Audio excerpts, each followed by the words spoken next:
straps bite down, the table shakes. One man bends, the other breaks. No mercy here, just pain and breaks. Welcome to the table Kings.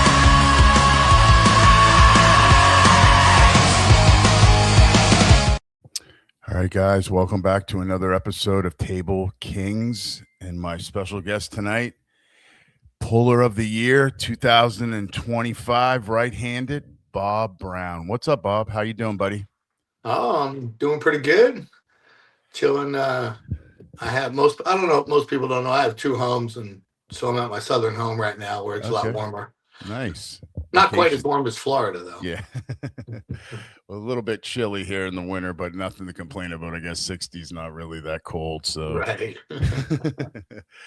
So I had Robert on the Saturday. We did an interview. We talked, and of course, you were a big part of his arm wrestling career in Utah. Yep. I wanted to ask you how you got started in arm wrestling. What gravitated you towards the sport? Well, probably like most people, I was just one of them kids that, I just never lost. I used to beat everybody. I don't really know why. I just, I did. I think I learned later in life why I was probably really good. And then I come across this fair in Philadelphia, and they have a tournament. It wasn't much of a tournament. They charged like, a couple bucks to enter. They didn't even really check your weight. They just kind of asked what you weighed and threw you into a class. And, I won that every year. So naturally, I think I'm the greatest arm wrestler in the world. And so I was driving by a bowling alley in probably, I don't know, 85, 86, something like that. It's an arm wrestling tournament. So I go to that tournament, and now here I can tell it's a lot more serious. They're weighing you in, they're charging you more money. They got open classes and amateur classes. And I'm like, all right. So I entered an amateur class, and I got second place. And the guy who beat me, we just had a war. It was a long war. And so, I still think I'm probably the second greatest arm wrestler in the world. Well, that same event then, a few months later, I went back. I weighed 168 pounds, and they let me in the 165s. And I thought, I'm going to kill these people. And I just entered the pro class. So that one amateur class is the only amateur I've ever done in my life. And I went 2 and out. And I was like, what the? Whoa, what's going on? Well, then I found out about back then they had sit-down nationals and stand-up nationals. And as it turned out, sit-down nationals was in Atlantic City, New Jersey, which was about 45 minutes from where I grew up. So I trained about super hard for 3 months, or what I thought was training. All I did was a whole bunch of bicep curls. That was really it. Mm-hmm. I went down there. I went 2 and out. I was like, what the frick? And so I went up to one guy who I later realized was Cobra Rhodes. And I asked him, how much do you arm curl? And he told me. And I was like, I don't get it. I arm wrestle double what you do. Or I arm curl double what you do. But he didn't have time. And so I walked over towards the practice table, the warm-up table. Some guy asked me to arm wrestle who was in my class. And this is where everything changed for me. So we went, he just killed me. And I really, really wish I could remember who this guy was, because, he really changed a lot for me.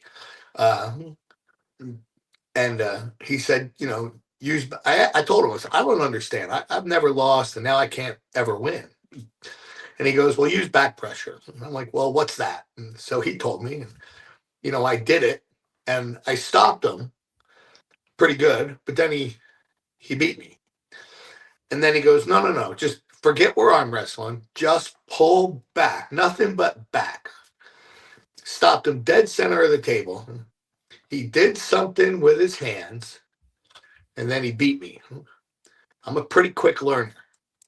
And so I said, wait a minute, I think I saw something there. Let's go again. And so again, I stopped him dead center. I walked his hand, and then I beat him. And then I was able to beat him every time after that. And this kid taught me how to arm wrestle, or like, he showed me there was technique. In 5 minutes, I went from getting killed by this guy to beating this guy.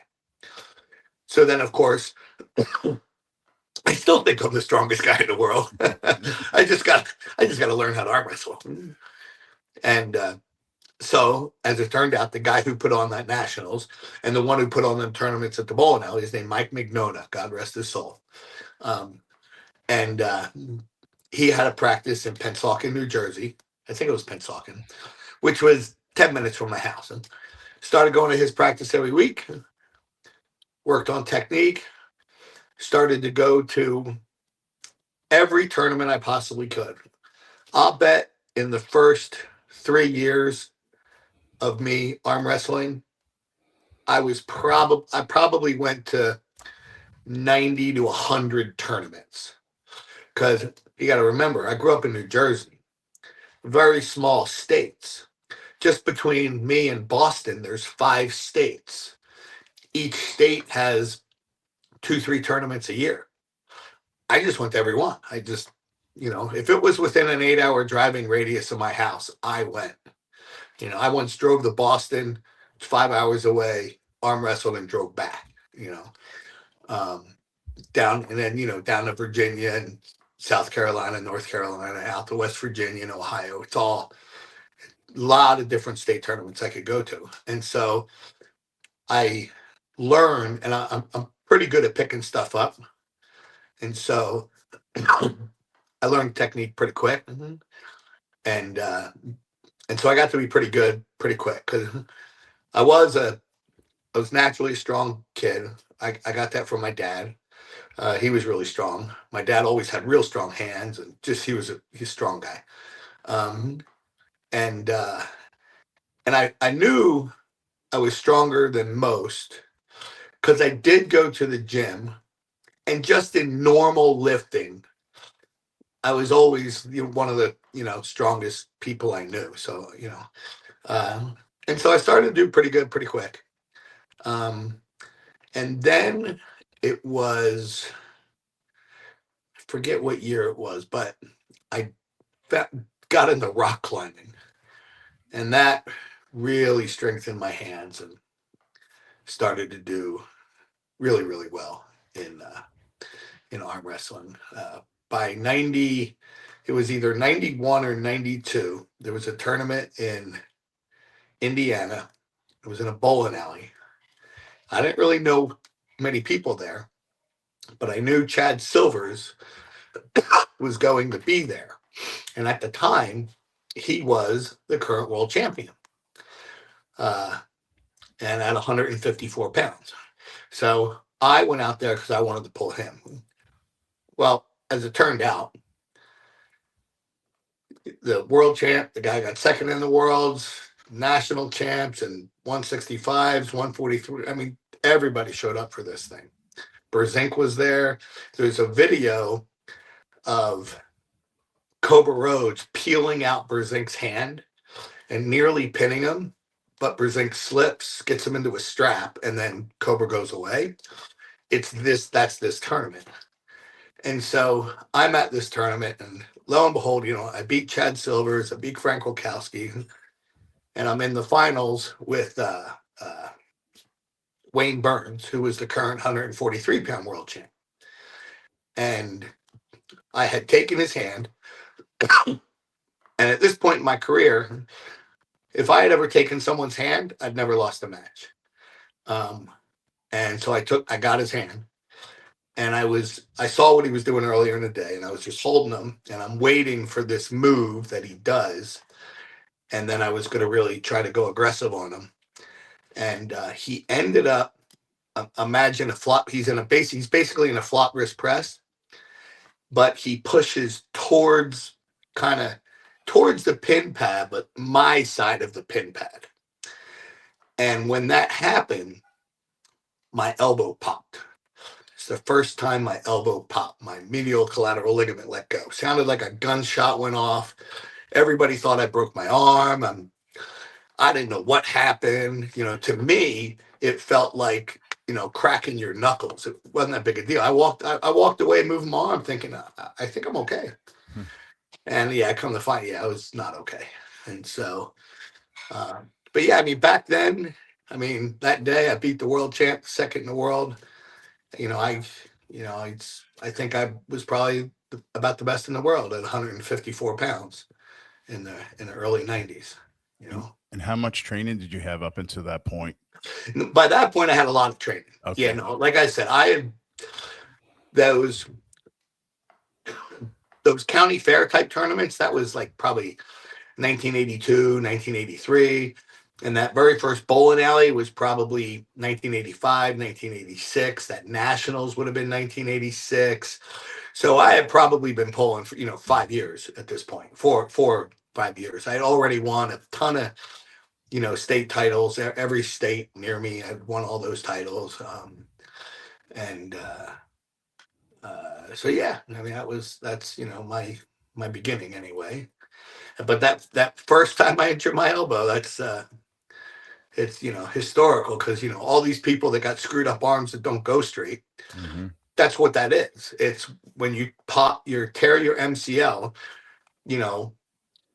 unless you do really good rehab, which most people don't. When your arm heals, it's going to heal slightly bent. Then you pop it again, slightly more bent. You pop it 20 times, and you end up with Crazy George, Bob Brown, Michael Todd, Pascal Gerard. Pascal Gerard's the worst of all of us, to be honest with you. Yeah, that guy. So, but yeah. When these events were going on, like, because most nowadays, like, kids, they can just go online and see all these events, or go on Facebook or whatever. Like, how did you know what events were going on, and how did you get to know the community? Like, when you showed up and you knew who Chad Silvers was, how did you know these guys? So, well, dumb luck driving by that bowling alley. Mm-hmm. And then Mike McNona is the one who put that on. He was the AAA state director for AAA, American Arm Wrestling Association, which was the big association back then. That was just the biggest association there was. And I asked him that same question. How do I find out about buddy of mine just texted me. He's rock climbing right now. I'm like, you go, boy. He's like, he gave me the phone numbers of these other state directors. And so back then it was all mailing lists. You would get a flyer in the mail. That was the only way you would know. And so I called every state director surrounding New Jersey, and I said, can I get on your mailing list? And that's how I found out about it, So, yeah, I had no idea who, like Dave Patton, Chad Silvers, Junior Hostler, all these top guys. I had no idea who they were when I very first started. But then, like I said, I started to go to tournament after tournament after tournament, and you get to know people. You learn who's who, what's what, Funny story, I was up in Taunton, Massachusetts one day for a tournament. It was September 10th, probably, I don't know, 1987. I don't really know, 88, Mm-hmm. September 10th happens to be my birthday. Well, they're passing around a birthday card. And I'm like, okay, no one here knows me. There's no way this card is for me. But they're wanting everyone to sign the card. So, I signed the card. Turns out it's for Norm Devio. Me and Norm Devio have the same birthday, exactly 25 years apart. Oh, wow. That's crazy. So, and then we ended up becoming great friends that day because of the whole birthday thing. And then we've been friends ever since. Oh, that's incredible. Yeah. So what you said, you were driving like, 5, 6, 8 hours, up and back or whatever for tournaments. Did you like just have this passion for arm wrestling right from day one? I mean, what do you think drove you to, like, was it just the competition to show the feats of strength that really motivated you to kind of like take and sacrifice all that time? Well, a couple things. I played I was a 4-sport-a-year athlete when I was younger. I played a sport a year round. Uh, and I always liked individual sports over team sports. I didn't like relying on other people. And honestly, I didn't like other people relying on me. It was like, it's a lot of pressure on yourself when other people are relying on you. Mm-hmm. And so, and then before I even understood the sport, I was the guy who I never lost. And then I'm also the guy that hates losing. And so all of a sudden I find myself in a individual sport. I thought I was good at it. I start losing at it, and that pisses me off. And that was the beginning motivation. And then the fact that I got good at it pretty quickly just fed into that motivation. And obviously I enjoy winning. I got to know a lot of people.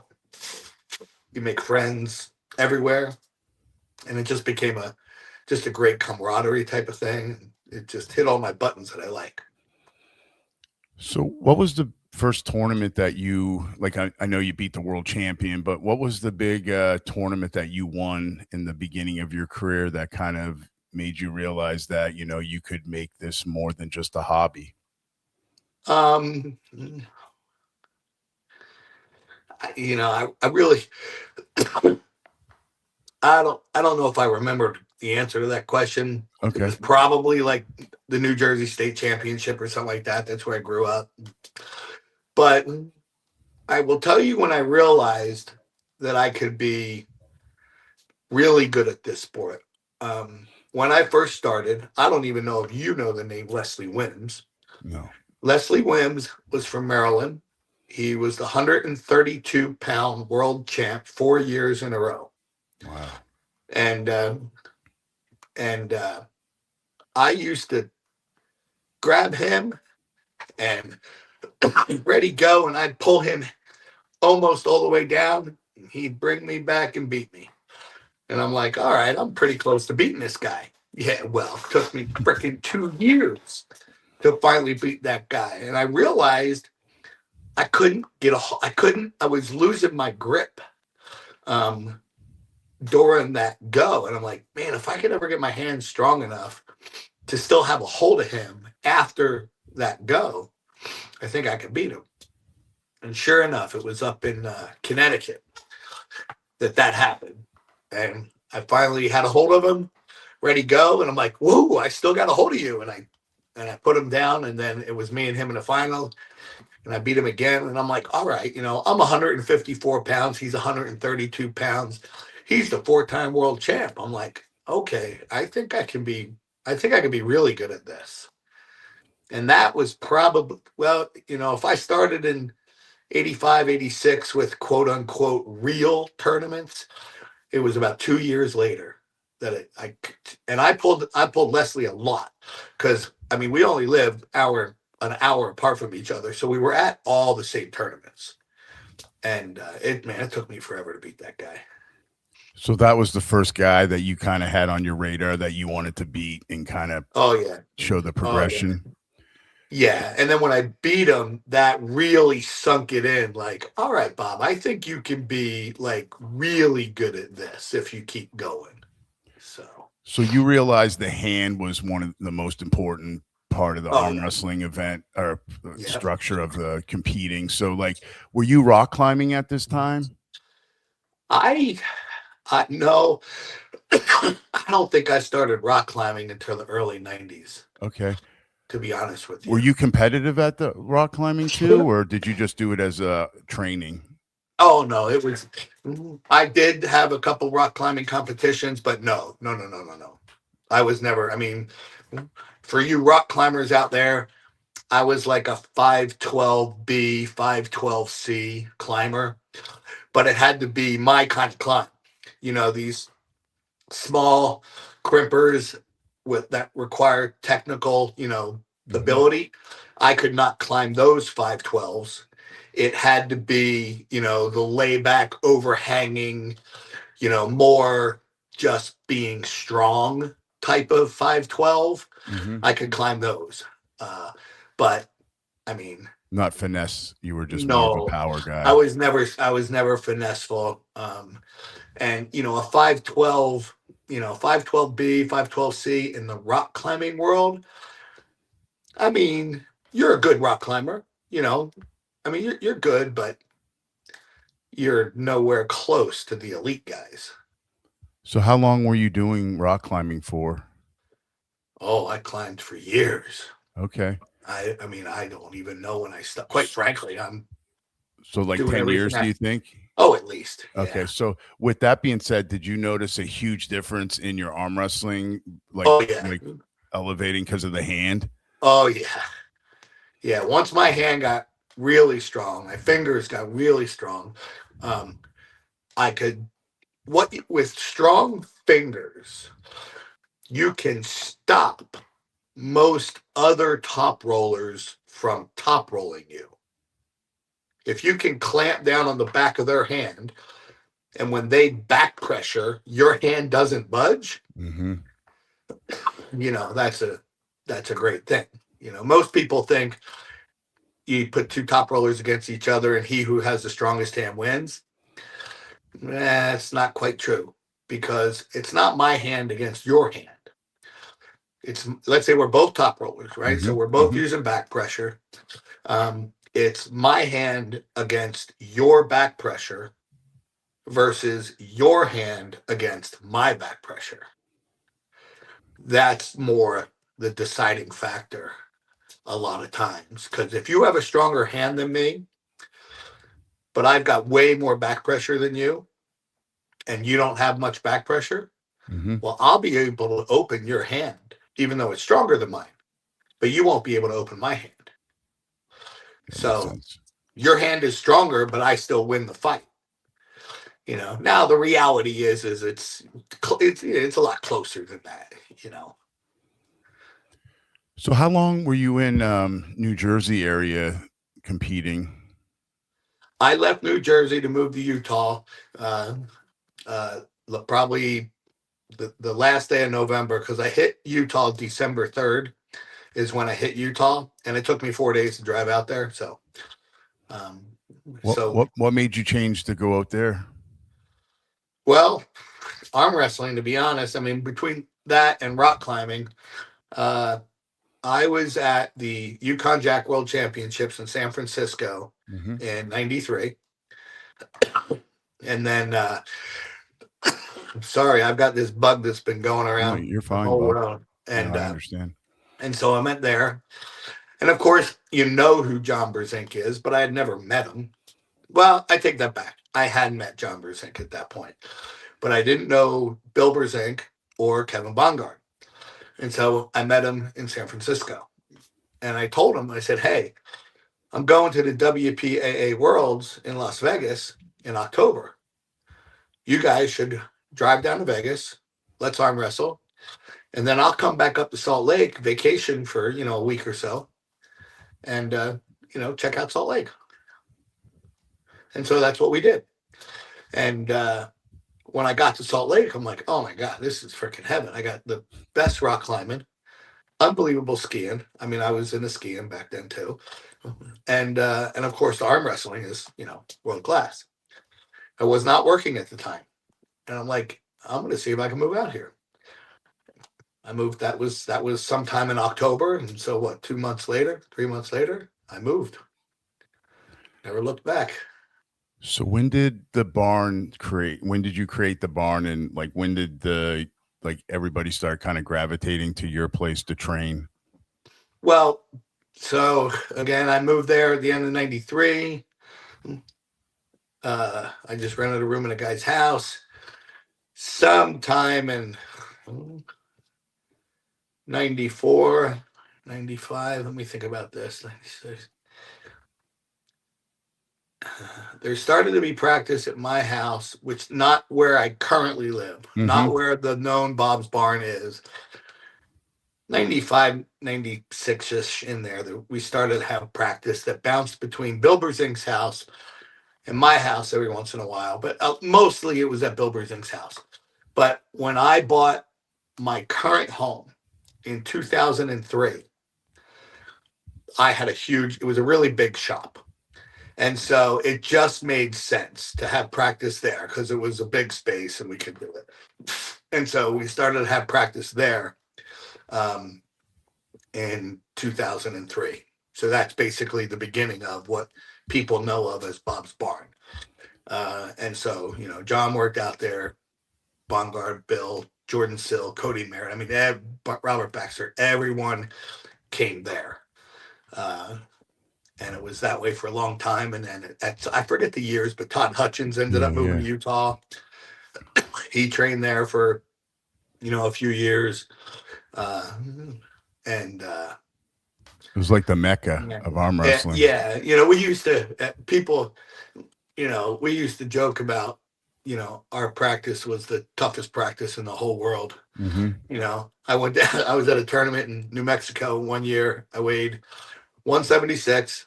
I pulled the 76s, the 98s, and maybe the 220s or something. I won all the classes, and then I ended up winning the overall. And some kid comes up to me, and he's like, "I don't understand how you can be so strong. I just can't imagine anyone being that strong." And I said, "I hate to disappoint you, but I'm fourth down on the pecking order at my own practice." That's why you were getting strong, because you were, iron sharpens iron, basically. So. Yeah. For our listeners out there, viewers, I should say, how strong was Bill? I mean, there's a big, legend that he was even stronger than John and left-handed, I guess. Oh no, I think Bill was. Well, brings up all the discussion of strength and the blah, blah, blah. Mm-hmm. I think Bill's natural ability was probably stronger than John's. If they pulled in a hook at practice and started off slow and then build up and build up and build up and tried to drag each other down kind of slowly, Bill would win them most of the time. But if a hit was involved, John would win. But John started arm wrestling when he was 13. I don't think Bill started till he was, probably 18 or 19. Okay. Bill was in the BMX racing. He was like a world champ in like the pedal bikes. Mm-hmm. Yeah, I know exactly. He was like a world champ doing that. And then he was good friends with Bongard, and so they started pulling together. But Bill won a WAF world title. Okay. I mean, he was I think if Bill would have started at the same time John started, and Bill would have had give Bill the exact same career path that John had, Bill might have been better. I mean, I don't know, because John's hand Bill never had that, mechanic strength in his hands, working with his hands all the time. Bill was more of an engineering type guy. And so I think that gave John, an advantage over his brother. But yeah, no, Bill was a freight train. Robert was telling me that when you guys practiced, John would just practice to a point where he got tired and started losing, and he kind of would do the Irish goodbye basically and not really redline. Is that kind of what you saw being around John? Yes and no. The only thing I disagree with is John would redline. Okay. So here's how John, here's how John practiced. He'd get on the table, grab someone. Let's say John wanted to work on his top roll, so he'd just hold him in the top roll position. He'd let the other guy do anything he wanted until that guy quit. Then he'd grab another one, and he'd just hold that guy till that guy quit. Grab another one till that guy quit. Grab another one, and eventually John gets tired. But right at the end, John would fight. I mean, he would fight hard. And the guy would pin him. So he'd redline one time. Then John would go sit down for, 15 minutes or so, come back, do it again. Sit down. I don't think he'd ever do it more than like 2 or 3 times. Okay. That was about it. I don't know about Irish goodbyes. He'd say goodbye to people. Okay. Yeah. I got He you. was like, "Yep, I'm out." And but yeah, no, that is really how John. Now sometimes John would want to uh, max effort. He would want to redline like right from the jump, and that's when he would usually get a hold of me because I knew right how to grab him. I grab him with two hands, Hmm. and he'd be like, "I'm like, what are you gonna do? You got to top roll, you got to hook." He would tell me, and then I'd grab him the way you need to grab him, and I would stop him cold, and he would just fire as hard as he possibly could, as long as he possibly could, and we would do that. But then I once said, just because I wanted to get a good workout, I'm like, "John, let's do this. I'm going to grab you right handed, grab you with my other hand. You just fire. And when I think you're tired enough to where I can let go and then we can have a fight, that's what we do." And I can't tell you the number of times I'm sitting here like this and I go, "Oh, no, not quite yet." "Oh, no, not quite yet." But then we'd have a fight. What I found, now that we know more about training, what's interesting about that is he's clearly redlined because I Hmm. can let go. Hmm. I've even kind of worked his hand a little bit to get his hand tired before like a and um, but when we then as soon as I let go and I could hold him, or we would have a match, we'd actually go for it. We would try to pin each other.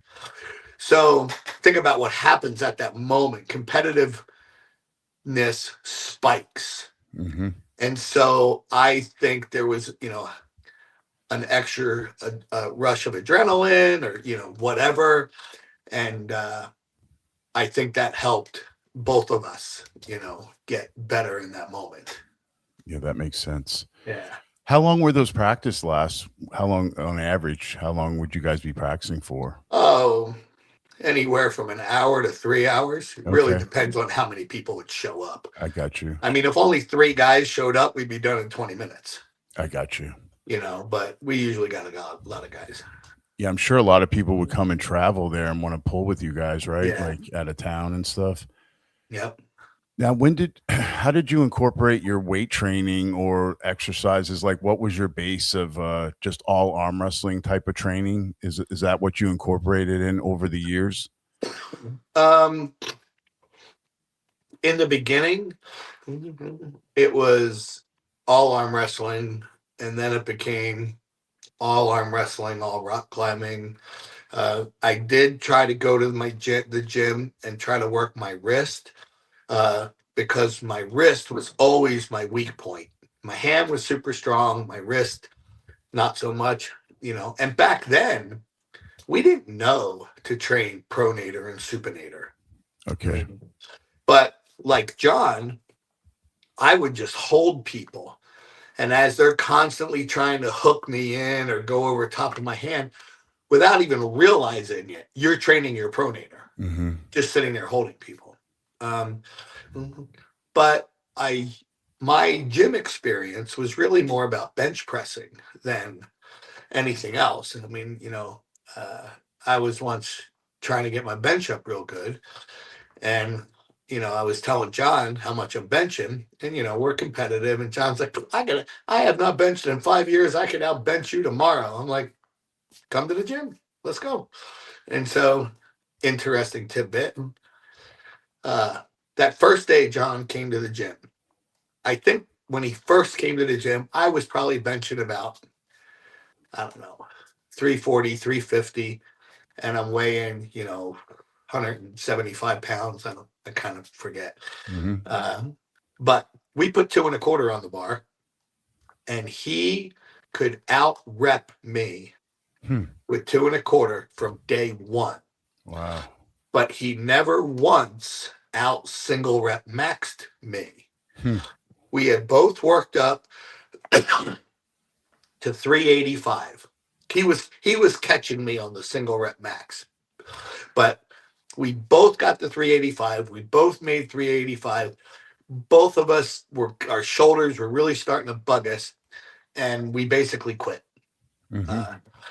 But that's the only time John's ever been in the gym. I mean, in the 20 years I worked out with him, it's the only time he'd ever been in the gym. Was we were trying to work on our bench. One time. I mean, that was really it. Okay. Do you still bench? Do you still do bench press? I don't Okay. do bench pressing. I do dumbbell bench pressing. Okay. Which ironically is what tore my shoulder. Most people don't know. 12 weeks ago, I tore my labrum and my pec. Oh, wow. And turned out I was just going too fast. I had 105-pound dumbbells, and I like to go for reps now. Mm-hmm. And I knew I was going to be getting about 25 reps with the 105 pounds. Damn. And on the 11th rep, I feel crack. Ooh. And I'm like, well, that's not good. But my dumb ass doesn't stop. I still did 14 more reps. And, but then sure enough, man, 2 days later, my shoulders, my chest here is all black and blue. And I had some big matches coming up that I had to cancel. But I didn't want to cancel Giannis Omlin. So I became a human drug factory trying to heal my shoulder. And then I also went down to Mexico and had stem cells and exosomes and all this stuff, just trying to heal the shoulder, and all the physical therapy I could think of, and it held up. Were you 100% when you pulled Artem? When I pulled who? Oh, Artem. Yes. Okay. Yeah, I was 100%. So you're all healed up by then. Yeah. And I was 100 the week before when I pulled Cole Casper. Yes. I was 100%. Right. I was when I pulled Giannis, I was probably 95%. But Giannis didn't attack my side pressure. So even if I was 100%, I think it's the same outcome. Okay. Yeah. So you incorporate bench press, and what other kind of lifts do you do? Do you do the whole body training wise? I mean, besides typical legs and stuff like that for like. No, I don't do legs. And let me be clear. I don't do dumbbell bench pressing specifically for arm wrestling. Okay. I do it because I like dumbbell bench pressing. I got you. I mean, I just. So you do some exercises just for health benefits to like, because you. Oh, yeah. Oh, yeah. Yeah, Tuesdays and Wednesdays, Mondays and Tuesdays. Mondays is everything pushing. Okay. It's chest, tris, shoulders, things of that nature, and then Tuesday is back and buys. Okay. And I do kind of traditional movements. I will. Most of them are full range of motion, but then I will add in just some. I'll do pull-ups and then just sit here as long as I can. Add weight and stuff like that. So high reps? Are you doing high reps? You would probably consider it high reps. I usually do 12 reps. Okay. But again, I mean, if I was trying to tell someone how to get strong, yes, I would not suggest 12 reps. Yes. If you're 60 years old, I might suggest 12 reps. Yeah, it's different. Yeah. I know, right? But plus, you're doing those exercises not strictly for arm wrestling anyway, right? You're doing those to kind of get overly like strong, overall, just more built, more like fit and then all stuff. The other.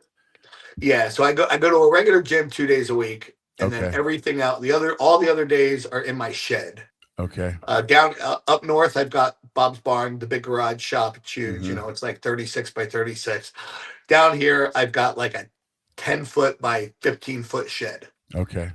And I've got cables and pulleys and stuff like that set up in there. So do you train every day? Do you take some days off? I train every day. Okay. Yeah. I train probably twice every day. Okay. Sorry, go ahead. Well, my hands and wrists, that's one workout. Okay. And then everything else is another workout.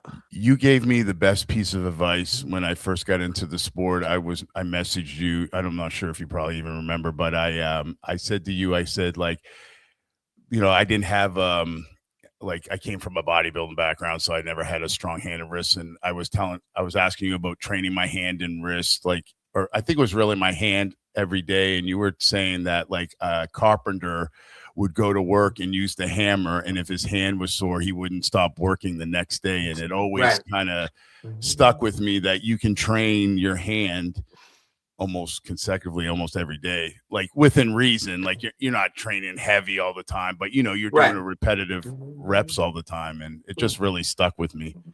Yeah. Well, think about that carpenter. He's lifting a 1 or 2 pound hammer. Mm-hmm. You know, so it's 2 pounds every Yes. day. So his Mhm. his volume is insane, Mm-hmm. but his intensity is really, really low. Mm-hmm. And his endurance is really good. And his endurance is really, really good. So, you know, if you the more intense you get, then the less you can do. You know.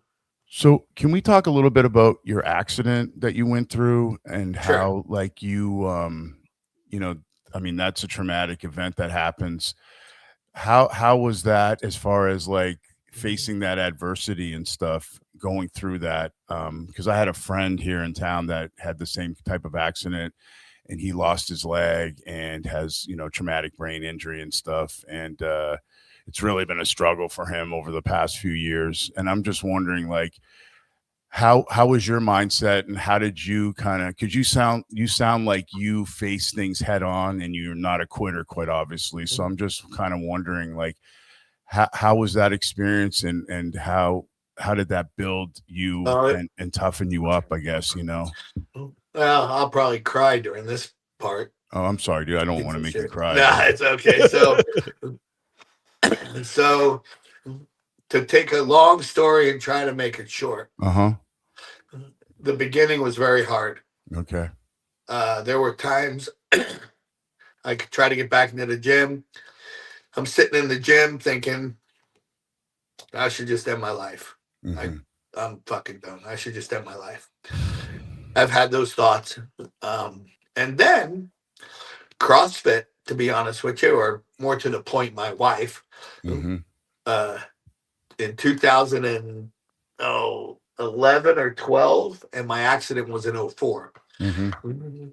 Uh, she got us a Groupon coupon to CrossFit. Nice. And I'm like, I've seen this stuff. It looks stupid.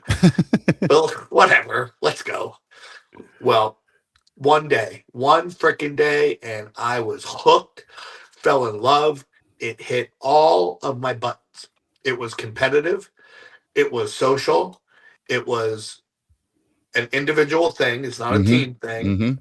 Mhm. Just like arm wrestling. And I could work out with my wife, because me and my wife going to a regular gym was terrible. You know, I just hated it. But Mhm. there, we could be right next to each other and work out together. And that totally changed my outlook on life. Hmm. Totally. For all you sappy people who want to grab a box of tissues, go to YouTube and look up CrossFit: A Love Story. Mhm.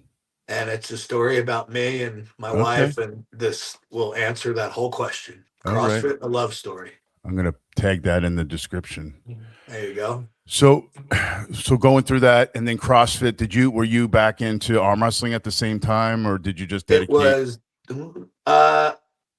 I did get back into arm wrestling before CrossFit, because I remember taking Tracy to a tournament in Reno one time.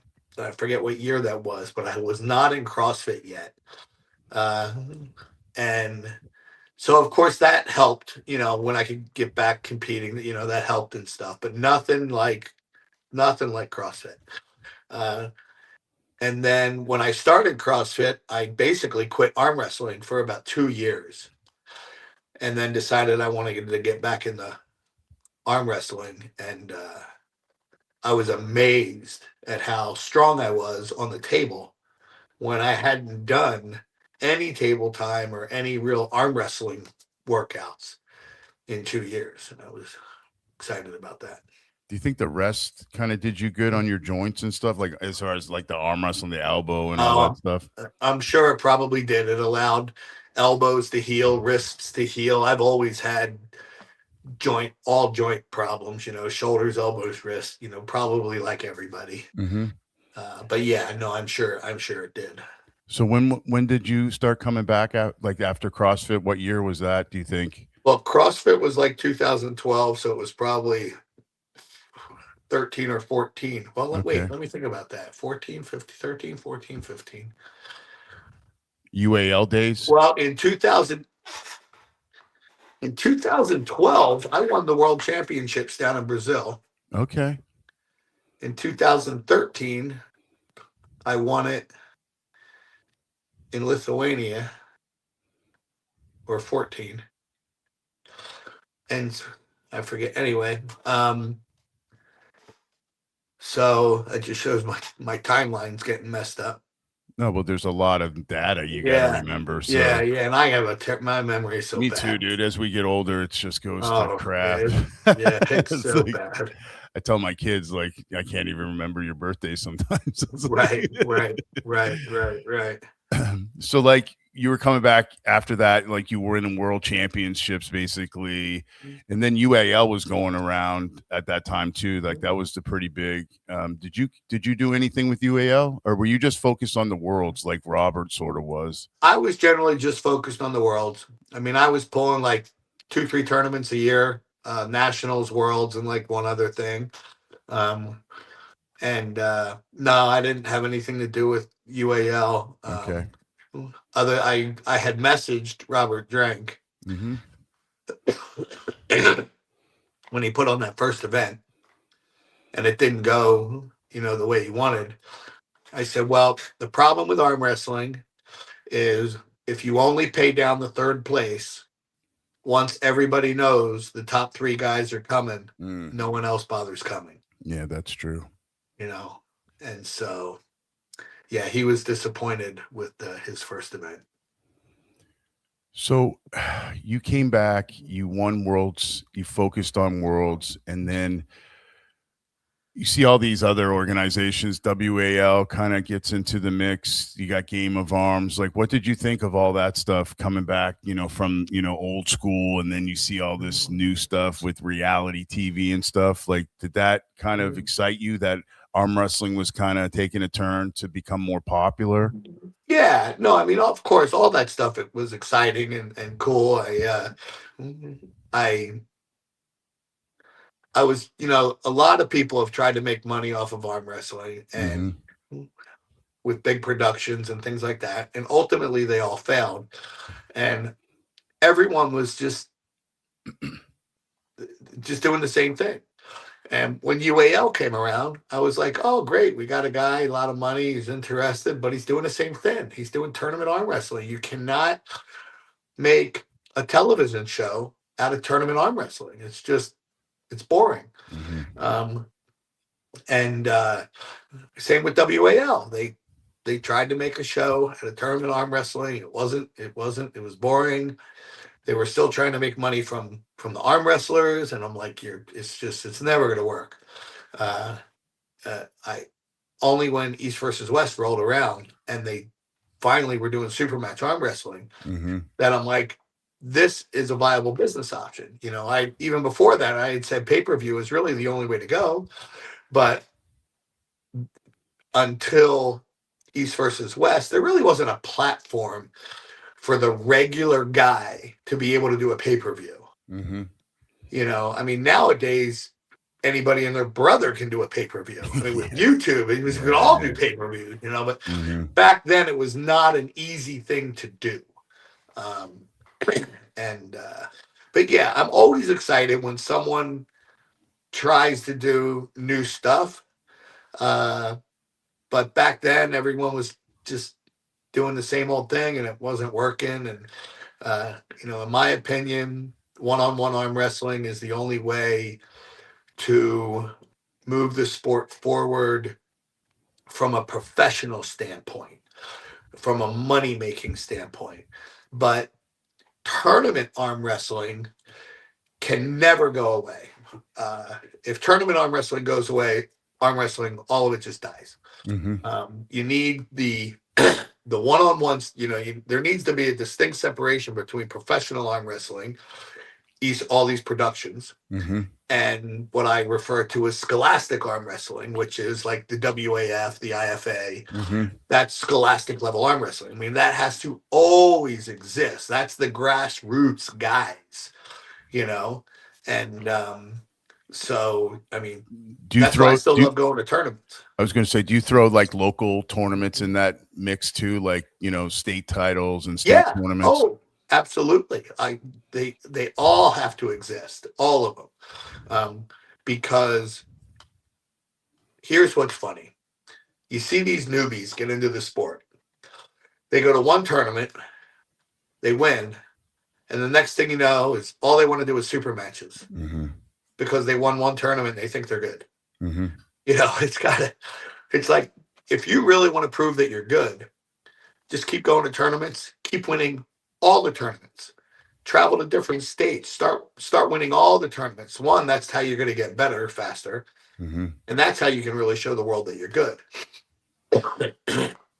Doing a super match against another local guy who's only won one tournament isn't really, I mean, it might make you feel better, but it's not progressing anything.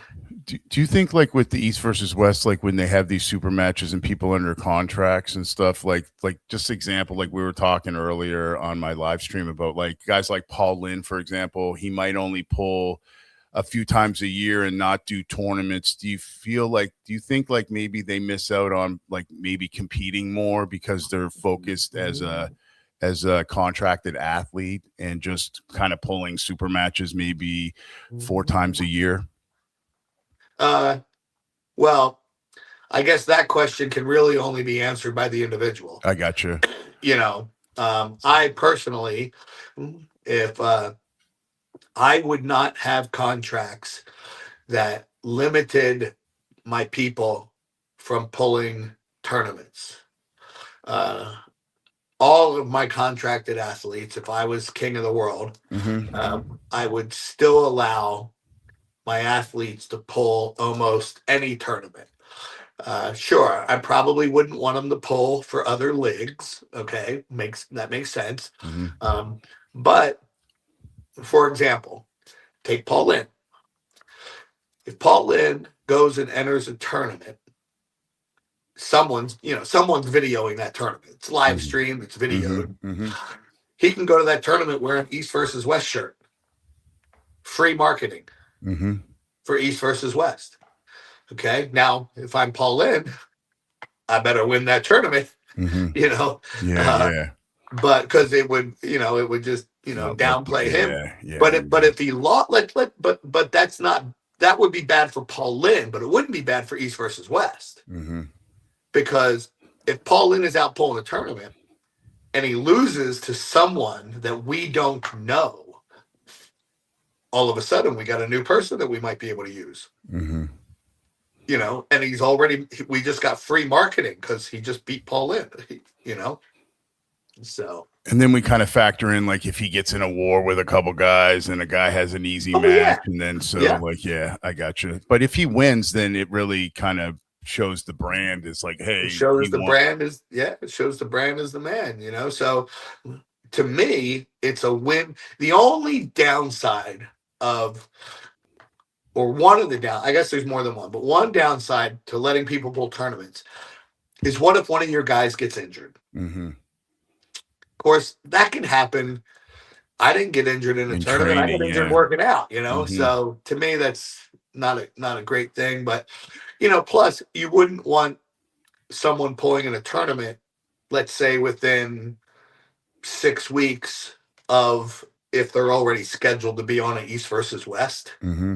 Like we don't want you to go pull a tournament, because if you lose a tournament, now you are hurting the East versus West brand, because I've got you scheduled to pull, you know. So yeah, especially if you show up and you're not 100%, you're just pulling because you're getting paid too. Like, you know, that's kind of makes the brand look a little bit bad as well. Yeah. So let's segue a little bit into, you talked about the injury that you tore your bicep. Did you do that at the gym, like working out? Is that what happened? The chest or the bicep? No, when you tore your bicep. That was at the Tennessee Okay. 12-man round robin. That's right. That's right. I tore it in the 8th or 9th Mm-hmm. round. Yeah. So I know you were really devastated by that, and I know Yes. at the beginning it wasn't healing, and you were like, I saw you, making posts like you kind of were getting kind of impatient. I went through the same kind of surgery, with the distal bicep tendon. Is that what you tore? The distal? Is that the one in the forearm? Yeah, the lower part. Yeah. Yeah, Yes. okay. So finally that healed for you. I mean, like, was that a frustrating time for you? Because Oh, yeah. you were like on top of the world, and then all of a sudden you got to deal with this headache, and tendons are always the worst compared to like Right. other injuries. So how did you stay upbeat, man? Like, was there I some didn't. dark? Okay. Well, tell us about that a little bit. Like, because people Oh need. yeah, no, I didn't stay. It's funny. I mean, my really close friends and my wife, they can always tell Mm-hmm. if my arms hurt. I generally gain weight. Why Okay. do I gain weight? Because I ain't feeling too good about myself, and I really like to eat. Mm-hmm. Yeah. No, I get you. If my arm's feeling good, I got motivation, Mm-hmm. and I can drop weight really, really well. Mm-hmm. But yeah, no, that was a really rough time. I thought I had arm wrestled my last match. Mm. Even when I came back, my wrist was because I had wrist surgery on my wrist too, Mm-hmm. and it was the worst pain I'd ever felt in my whole life after the surgery. And so I thought I had arm wrestled my last match, but I just kept going to the gym and doing what I do, and eventually it started to feel better. It probably took more than a year to really start to feel better, and then I was good to go. So during that time, you were just training, healing up, and then when was your first match when you came back from this injury? So that injury was October of 23, and then my first thing back was January was of this year, January of Okay. 25, and I went to uh, the California, I think it's called the California State Championships. It's in LA. It's actually coming up here January 10th or 11th. I won't be going to it this year, but I went there and I was expecting to run into like a Vrej or a David Egan or some monsters. Mm-hmm. And I get out there and none of the monsters had entered. And I thought, oh crap, now I got pressure on myself because now I should probably win this event. And I found myself in the finals on the A side. I had beat a gentleman named Will Kleiman.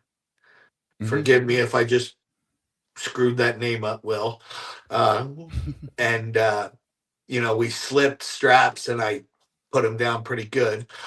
But Will's a tall guy and he's got long fingers. And so now in the finals, we went and we're holding each other in the center. And I said, we're going to slip, right? Because I knew once I had him in the straps, it'd be over. And I said, we're going to slip, right? And he goes, please don't. Well, I tried to slip and I could not get out of his hand and he pinned me. And he had to do it. He had to do it again. And he did it again. I could not he caught my finger. And so I ended up getting second. And then, but I didn't get injured. I didn't get hurt. My arm held up. And so I was motivated to keep working out. And then I proceeded to have an exceptionally good year. Incredible, man. Like puller of the year. Like what a way to end the year off. Like it's like a Cinderella story. Like, you faced all this adversity throughout the years, but just over the last year or whatever, and then to just progress into this monster, like now it's like it's crazy how it's really awesome to see. And like, at your age too, it shows people that you can persevere, you can push through, you don't have to quit. You just push through those dark times and you can really, reap the benefits of where you're at now. So that's true. I'm a firm believer of how do I was about to say time heals all wounds, Mm-hmm. but it's not quite that simple. I'm a firm believer of, as bad as you think it is today, sometime in the future, you will look back on today and think, why were you so upset? Mm.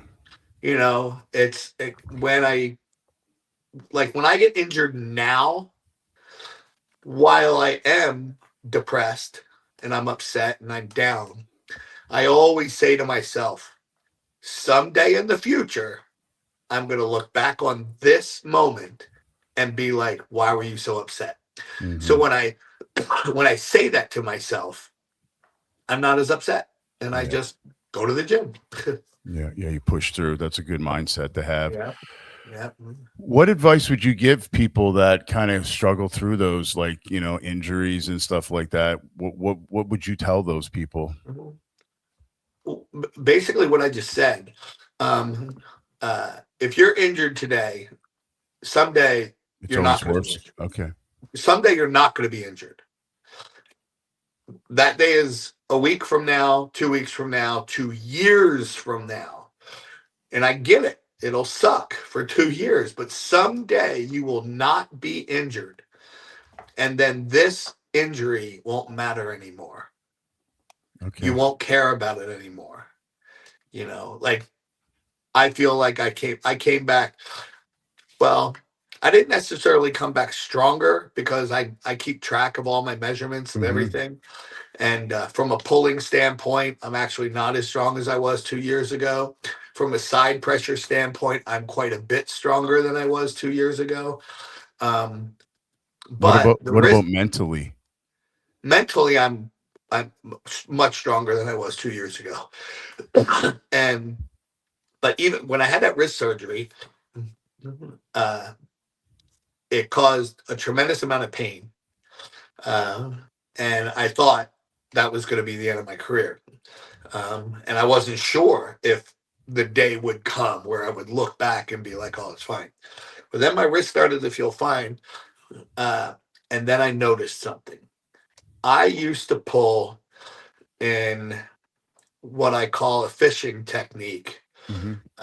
I used to lower my body, purposely drop my knuckles, and then pull backwards as if you were holding onto a fishing pole, Mm-hmm. reeling in a really big fish. Mm-hmm. And so I have not been able to do that in 10 or 15 years because of my wrist. Well, while that surgery initially created a tremendous amount more pain, once that pain went away, I noticed I can pull the way I used to pull 15 years ago, which is a much more efficient way of arm wrestling. And so while my back pressure is not as strong, it appears strong because I can get way more pressure on the bottom of people's hands, Mm. and Yeah. then my side pressure is in fact stronger. When you tear your elbow up, pop that MCL, you can't really train your side pressure too much because it's too Mm-hmm. painful. And, Mm-hmm. and I was lazy about it. But then when I was coming back from my injury in, 23, I had told myself, back then I'm 58 years old. And I'm like, the reality is, Bob, you're probably never going to get your back pressure any stronger than it was before, but you've never really worked your side pressure like a lot. And I thought I could probably get my side pressure stronger than it's ever been because I've never really worked it. Mm-hmm. And so I dedicated ever since I started coming back from that surgery, I dedicated everything to side pressure. And it's made a big difference. What are your key kind of exercises that you do to strengthen your side pressure? What's your go-to?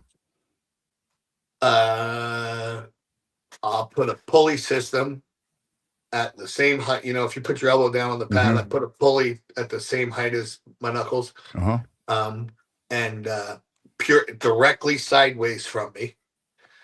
And I'll use a variety of handles, very similar to Todd Hutchins. Okay. I Okay. use a variety of handles.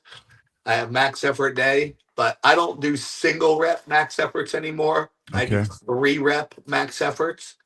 And then I do a volume day where my volume day is 8 reps.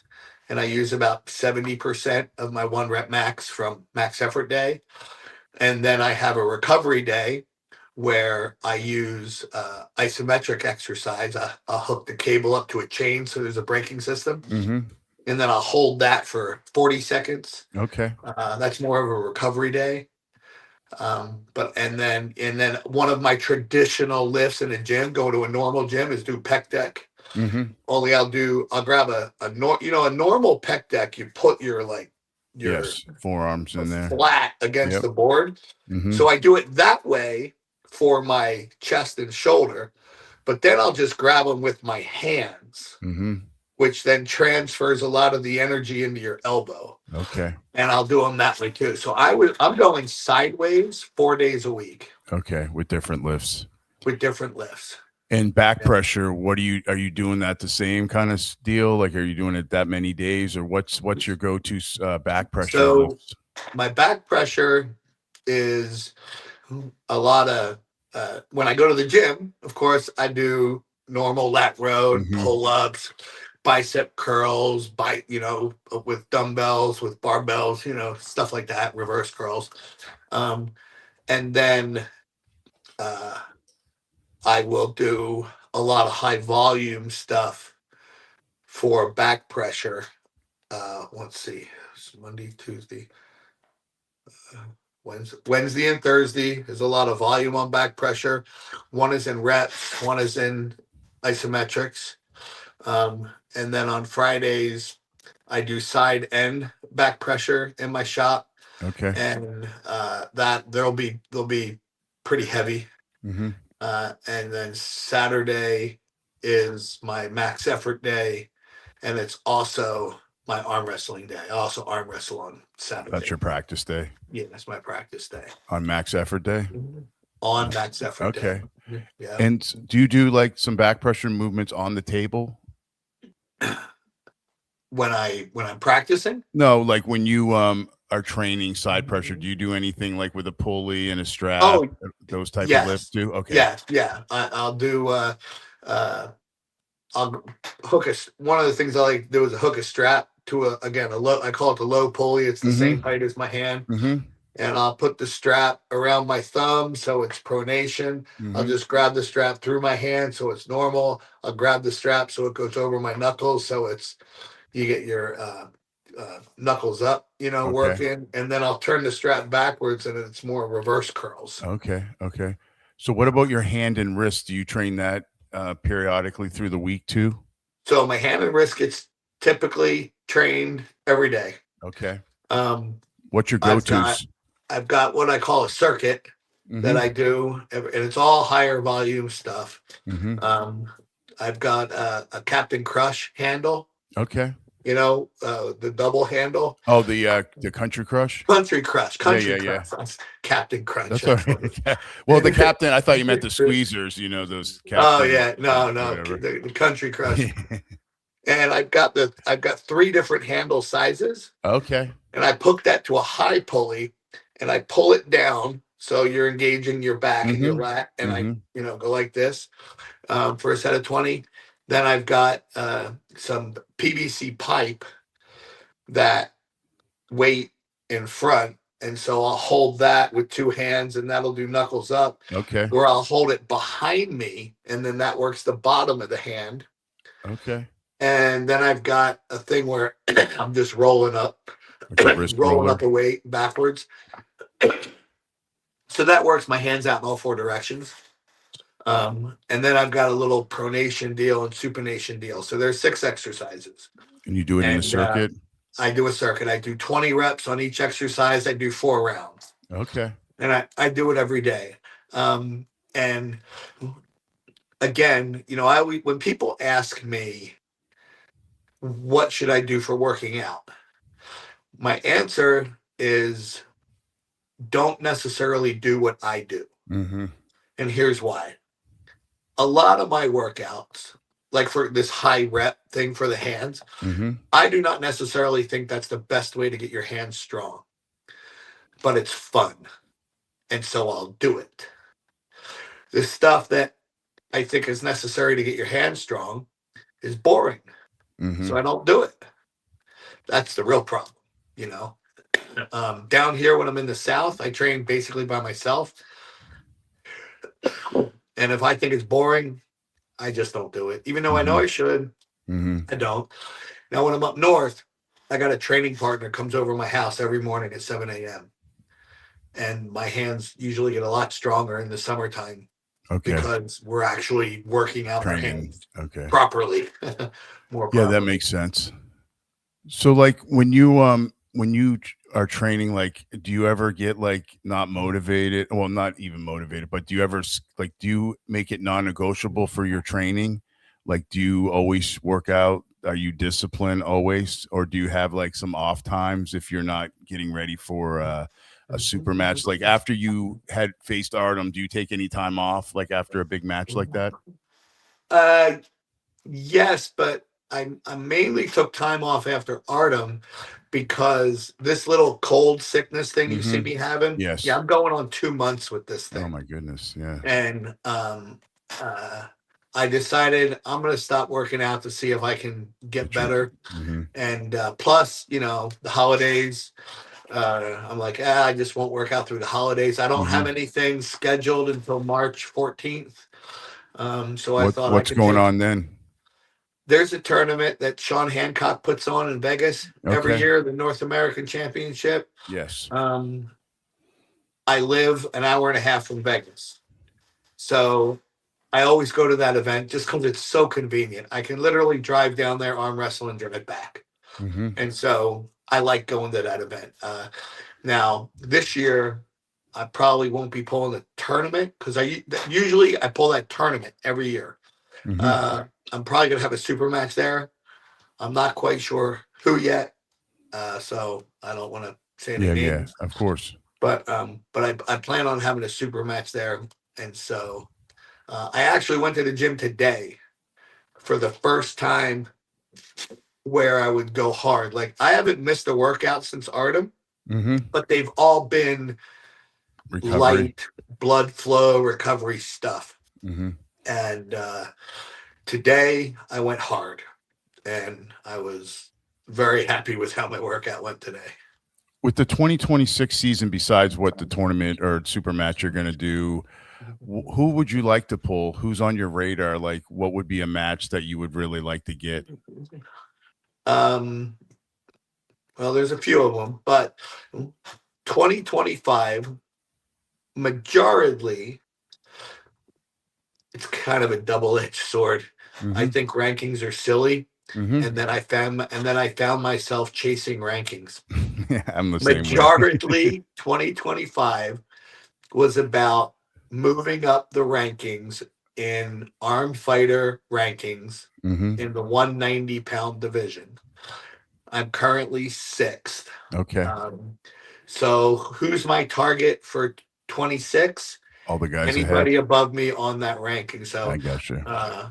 Austin Wade is Mm-hmm. one step above me.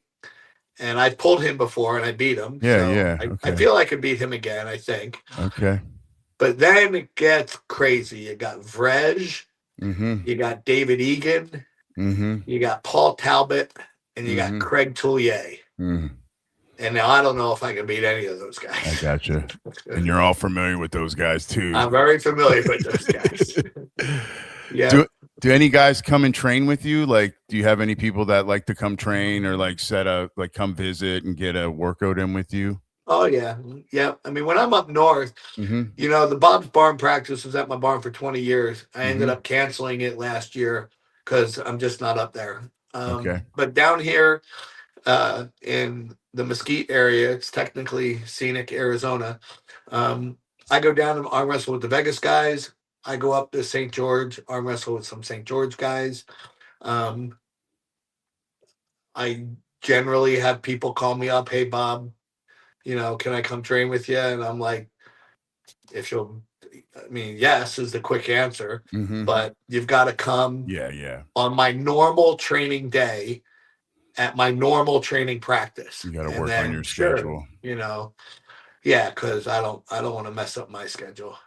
Are you going to get back into doing any of the YouTube videos and stuff, your training stuff at Oh, all? I know it's like I know I should. it's hard, but you're so I good at it and it's really educational. I know that I've learned a yeah. lot from following those videos and stuff. It's I want to. The reality is arm wrestling is not super complicated. Once you really understand the basics of leverage, I mean, it's really not complicated. But and most of the videos I've made cover Mhm. 95% of all of arm wrestling. Um, I wouldn't mind remaking some videos. I got you. And there's always stuff that pops up, that I wouldn't mind talking about. But I always wanted my channel to be more about training Mhm. than just talking. Like, Okay. sure, there's 1,000 things I could just stare into a camera and talk about, Mhm. but that's not fun for me. Yeah. But now I've been told, because I don't know much about YouTube, is that you can take your channel and say, okay, this section over here is all about training. Yeah, This playlist. Yep. section over here is all about, something else. Mhm. And so, maybe I could answer Set up rule different questions Ask and Bob. other, Ask yeah, Bob a weekly. ask Bob a question. I'll Yeah. try to answer it, and Yeah. I'll put that over here, Yeah, no, I think that would be a really successful thing if you live streamed or whatever and had people come on and question, because everybody would love to pick your brain. Before I let you go, I want to ask you one last thing. What advice would you give a new puller? Like, what would be the most important thing you would tell a new guy getting into the sport? Well, I'll answer it like this. The same thing I tell anybody. Don't ever get injured. Don't ever stop. I don't care what kind of training you do. Don't ever stop training. Don't ever get injured. The first one isn't really all that hard. To just not train. I mean, to keep training. Most people like training. Never get injured. That's really hard. Don't let your ego get you injured, which is why most injuries occur. But find a group of guys, table time, learning how to arm wrestle, especially the new guys need to learn how to arm wrestle. So the beauty is we got YouTube now that you're going to learn a lot from YouTube if you can self-teach, which a lot of people can't. Mhm. But find a group of guys and start going to practice. And don't just go to practice to measure the size of your junk. Mhm. Everyone wants to go to practice and just try to win. Yeah. Don't do that. Go to practice to learn how to arm wrestle. I always tell you, look, you want to measure the size of your junk? Fine. Do it for the first 5 minutes. Yeah. And then just get that out of the way. Yeah. And actually start learning how to arm wrestle. Work on different techniques, different movements, different transitions, and things like that. When I go to, my practice, same way. Most guys, they just want to come there and bang out matches. And Mhm. that's why I generally do not like training people, because all they want to do is win. Yeah. I mean, I got a guy, he comes to me, hey, Bob, can you teach me how to arm wrestle? And I grab him and I'm like, and I just tell him, all right, go ahead and do what you normally do, and I'm going to watch you. And he just fires off, like trying to beat me. And I'm like, just calm down, buddy. All right, go ahead. Fires off trying to beat me. I'm like, all right, done with you. And I just walk away. I check egos at the door, man. Seriously, check them at the door. 100%. Great advice. Bob, I want to thank you, man, for taking the time out. I know you're under the weather. I kept you longer than what I told you I would do, but that's all right. We were having fun. I enjoyed it. It was good. Thank you. You're a fascinating guy. Congratulations, 2025 Arm Fighter Puller of the Year, man. It couldn't happen to a greater guy. And thank you. Can't wait to see the future for you, man. You're really inspiring, not only from the young guys, but us old guys too, man. It gives us hope to push through and keep training hard, So I really thank you, brother. Awesome. Keep training. We'll talk to you later. Thanks. All right. Take care, Bob. All right. Bye-bye. Straps bite down, the table shakes. One man bends, the other breaks. No mercy here, just